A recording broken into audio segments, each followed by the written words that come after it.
میں وہی ہوں جس کا خدا نے تم سے وعدہ کیا ہے، ایک ہفتے سارے تمہیں پڑھانے کے لیے آئے گا. ساتھ بیٹھ کے جیسے کشتی سے اترے نے فوراً کشتی کے اندر سوراخ کر دیا. واقعہ ذہن میں آ گیا سب لوگوں کے؟ کشتی میں سوراخ کیا. انہوں نے کہا یہ کیا تم نے جس کو استعمال کیا اسی میں سوراخ کر دیا؟ کہا خبردار دوبارہ مجھ سے سوال مت کرنا، تم سیکھنے آئے ہوئے ہو. جو قرآن میں اس طرح سے الفاظ نہیں، میں ذرا اس کو تھوڑا سا مکھن لگا کے اور مرچ مسالہ لگا کے بیان کروں تاکہ آپ حضرات سمجھ سکیں. مرچ مسالہ اس لیے نہیں کہ مجھے عادت ہے، شوق ہے، تاکہ آپ سمجھ سکیں. کہ تم سیکھنے آئے ہو، مراد یہی تھی ان کی. مراد کیا تھی؟ اللہ نے تجھے سیکھنے کے لیے بھیجا، تو میرے پہ آ کے اعتراض کر رہا ہے. انہوں نے کہا یاد رکھو جب میرے ساتھ رہو گے، قرآن کیا آیا، جب میرے ساتھ رہو گے تو جس طرح سے میں عمل کروں گا تم سوال نہیں کرو گے مجھ سے. کہا بھائی یہ مجھے اب تک تو معلوم نہیں تھا، ایک مہلت دے دیں، ایک مہلت اور دے دیں. کہا 2 مہلت دیتا ہوں، اس کے بعد سوال نہیں کرو گے، نہیں تو پھر میں اور تم جدا ہو جائیں. آگے بڑھے. انہوں نے سامنے سے ایک نوجوان کو آتے ہوئے دیکھا، فوراً جو ہاتھ میں ہنسا تھا بوڑھے آدمی، وہ اتنی زور سے اس کے سر میں مارا وہ وہیں مر گیا. ان کا تو یہ تو ایک گناہ بے گناہ کی جان لینا شریعت میں حرام ہے. نہ تمہیں پتا تھا کون ہے، نہ تمہیں پتا تم نے قتل کر دیا. انہوں نے فوراً جواب دیا، کہا کہ میں نے تجھ سے پہلے بھی کہا تھا مجھ سے سوال نہیں تو کرے گا. انہوں نے کہا یہ میں بھول گیا تھا، جو بھول چکا ہوں اس پہ دوبارہ مواخذہ نہیں ہوا کرتا، آپ سوال نہیں کرو. آگے گئے. آگے جانے کے بعد کیا ہوا، انہوں نے پورے گاؤں سے بستی سے کھانا مانگا. انہوں نے کہا ہم کھانا نہیں دیتے. پوری بستی 2 آدمیوں کو کھانا کھلانے کے لیے تیار نہیں ہے. باہر نکلے. انہوں نے کہا بھی یہ کسی کا مال ظاہر ہو چکا، یہاں پہ آؤ ذرا ایک دیوار بنا دی جائے. وجد الجدار قرآن کی آیات سورہ 20 سے 12 ہے. انہوں نے فوراً کہا کہ خزانہ نکل آیا تھا. فوراً انہوں نے دیوار کھڑی کی کیونکہ بعض بچوں کے اشارے تھے کہ واقعہ ذہن میں نہیں سنایا. انہوں نے فوراً دیوار چن دی. جیسے دیوار چنی جناب خضر نے، جناب موسیٰ نے کہا کہ اگر چاہتے تو اسی کے لیے پیسہ بھی مانگ سکتے تھے، جس کی مزدوری کی ہے تو مزدوری کے پیسے لے لیتے تھے، ہم کھانا کھا لیتے اس سے. کہا ہذا فراق بینی و بینک، آج سے تیرے اور سے تیرے میں جدائی آ گئی کیونکہ تیرے میں تحمل نہیں ہے چپ رہنے کا. حضرت موسیٰ کیا یہاں پہ حکمت کیا ہے؟ پھر انہوں نے بتایا بھی کہ میں نے کیوں کیا. بادشاہ آیا ہوا تھا، وہ کشتیاں چرا رہا تھا، میں چاہتا تھا کہ اس کی کشتی بچ جائے کیونکہ اس نے ہمیں سواری کی. دوسرا وہ جوان گنہگار تھا، ماں باپ نیک تھے، اس کی وجہ سے ماں باپ کی بدنامی ہوتی. اور تیسرے جس گاؤں میں جس بستی میں 2 افراد کو کھانا کھلانے کے لیے نہیں ہے، اگر ان کو معلوم ہو جائے گا یہ خزانہ ہے تو کیوں نہیں چرا لیں گے. اور یہ یتیموں کا خدا چاہتا ہے وہ یتیم جب بڑے ہو جائے تو انہیں مل جائے، یتیم محروم نہ رہے اپنے ماں باپ کی میراث سے. اس لیے خداوند متعال نے حکم دیا کہ اس کو بنا دیا. تو یہاں پہ جناب موسیٰ، اب یہاں پہ حکمت کیا ہے؟ جناب موسیٰ اور جناب ہارون ایک پوشیدہ شریعت پہ اور ایک ظاہر شریعت پر چلنے کے پابند ہیں. یعنی ظواہر پہ وہ پابند ہیں، جو ظاہر ہے اپیرنٹ ہے اس پہ چلیں گے. مجھے نہیں معلوم کس نے کیا گناہ کیا ہے. نبی اور امام کو معلوم ہوتا ہے، ہمارے انبیاء علیہ السلام خود رسول خدا اور امام جانتے ہیں. لیکن آیا وہ جو اس نے گناہ کیا ہے اس کو آشکار کریں گے؟ نہیں، چھپا کے رکھیں گے. جناب خضر واحد انبیاء میں ایک ایسے نبی گزرے ہیں کہ جن کو اجازت تھی کہ وہ جو چھپا ہوا ہے جس کا راز ہے اس کے حساب سے حکم کریں گے.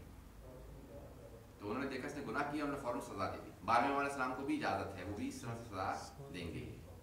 امام علیہ السلام بھی لوگ کہیں گے بھی یہ تو کل آدمی ٹھیک تھا، یہ قتل کس نے کر دیا؟ امام علیہ السلام تشریف لائیں گے اور کہیں گے میں نے قتل کیا کیونکہ اس نے یہ سارے گناہ کیے تھے.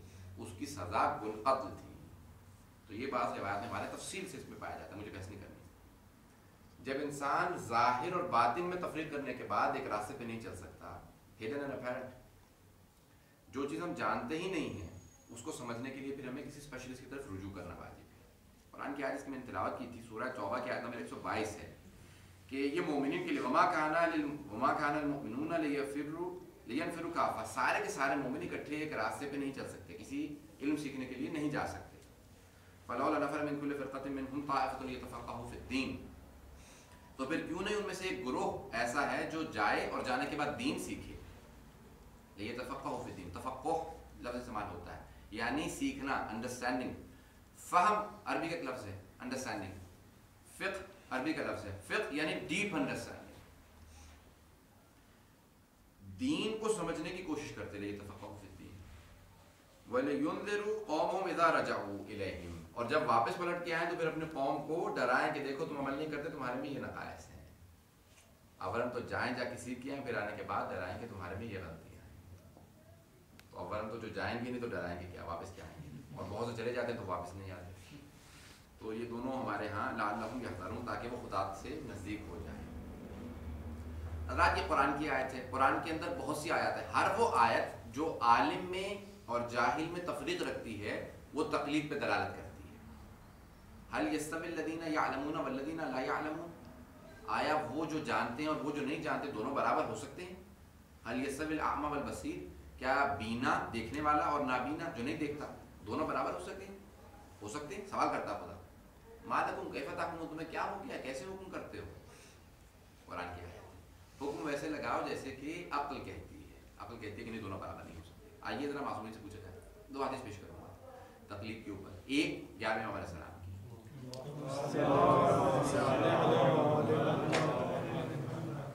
امام اعظم فرماتے ہیں 11ویں امام علیہ السلام 11th امام علیہ السلام فرماتے ہیں کہ وَأَمَّا فِي الْحَوَادِثِ الْوَاقِعَةِ فَارْجِعُوا فِيهَا إِلَىٰ أَحْوَالِ حَدِيثِنَا، رجوع کرو. اب جو آنے والے حالات ہیں، جو خراب حالات آئیں گے، اس میں ہمارے دین کے سمجھنے والے فقہا کی طرف رجوع کرو. اور بارہ رسول کی توفیق کے الفاظ کیا فرماتے ہیں اس کے بعد آخر میں امام فرماتے ہیں لِأَنَّهُمْ حُجَّتِ عَلَيْكُمْ، کیونکہ وہ میری تم پہ حجت ہے، وَأَنَا حُجَّتُ اللَّهِ عَلَيْهِمْ، اور میں اللہ کی حجت ہوں ان پہ. الرَّادُّ عَلَيْهِمْ كَالرَّادِّ عَلَيْنَا وَهُوَ بِحَدِّ الشِّرْكِ، جو ان کو رد کر دے گا وہ ہمیں رد کر دے گا. وَهُوَ بِحَدِّ الشِّرْكِ، اور وہ شرک کے برابر ہے. ہمیں رد کرنا، معصومین علیہ السلام ائمہ کو رد کرنا شرک کے برابر ہے. کیوں؟ کیونکہ امام نے خود نہیں کہا کہ ہمیں مانو، خدا نے کہا انہیں مانو. جب خدا نے کہا انہیں مانو اور آپ خدا کے حکم کا انکار کر دیں پھر خدا کا انکار. تو تقلید پہ یہ دوسری حدیث، یہ میں نے آپ کے سامنے 2 آیات پڑھی ہیں، 2 احادیث. یہ 12ویں امام علیہ السلام کی اور 11ویں امام علیہ السلام کی احادیث.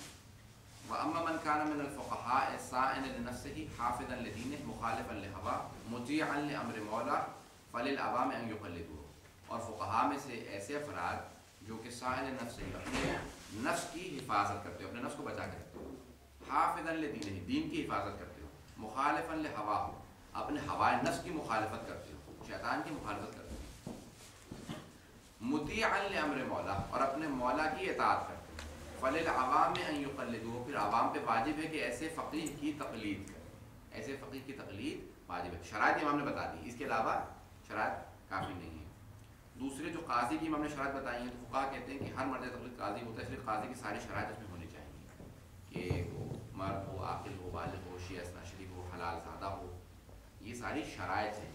حلال زادہ ہمارے اکثر حدیث میں آیا نا، اس کے حلال زادہ اگر نہیں ہے تو اس کے پیچھے نماز نہیں ہو سکتی، اس کی قضاوت قبول نہیں ہے، اس کی تقلید جائز نہیں ہے. یہ ہر جگہ پہ ہمارے یہاں شرط ہے. اسی لیے اسلام میں جب بھی نام لکھا جاتا ہے، مسلمان ممالک میں جائیے پوچھتے ہیں نام بتایا، ولدیت باپ کا نام. مغربی دنیا نے حلال زادہ ہونے کو، لیجیٹیمیسی کو انکریج نہیں کیا ہے بلکہ ڈسکریج کیا، نام چھپا دیا ہے کہ جو مرضی جس کا بیٹا ہو، ہمیں کیا پرواہ ہے. یہ مغربی دنیا کے اندر. اسلامی دنیا کے اندر ترغیب دلائی گئی ہے، بہت زیادہ انفورس کیا گیا ہے، ایمفسائز کیا گیا ہے آن لیجیٹیمیسی آف برتھ، حلال زادہ ہونے کا. اس لیے اس کو بہت زیادہ ہمارے یہاں اہمیت حاصل ہے. ائمہ علیہ السلام نے کہا ہے کہ ائمہ اپنے باپ کی طرف سے حضرت آدم تک سب کے سب با ایمان ہوتے ہیں، حلال زادے. اور ماں کی طرف سے اہل ایمان ہونا شرط نہیں ہے، لیکن ماں کا اہل ایمان ہونا شرط ہے. ماں کے اجداد 5 نسلوں تک حلال زادے ہونا شرط ہے. کتنی اہمیت ہے اس کا، اس امر کی کتنی اہمیت ہے کہ ائمہ علیہ السلام کے باپ کی اہمیت زیادہ ہوتی ہے، لیکن ماں کے لیے بھی شرط ہے. شریعت کے اندر لکھا ہے کہ ائمہ علیہ السلام کی مائیں کتنی پاک دامنہ تھیں، جب ان کی تاریخ لکھی ہے. ہمارا تفصیلات نہیں جا سکتا. اب تقلید ایسے فقہا کی جائز ہے کہ جو علم میں سب سے زیادہ ہو، عقل کہتی ہے علم ہو، اس کے اوپر دوسری احادیث بھی ہیں. مرد ہو، عقل بالغ، یہ میں نے ساری جو شرائط پیش کی ہیں. تقلید کے وقت زندہ ہو، زندہ کی تقلید یہ قرآن میں.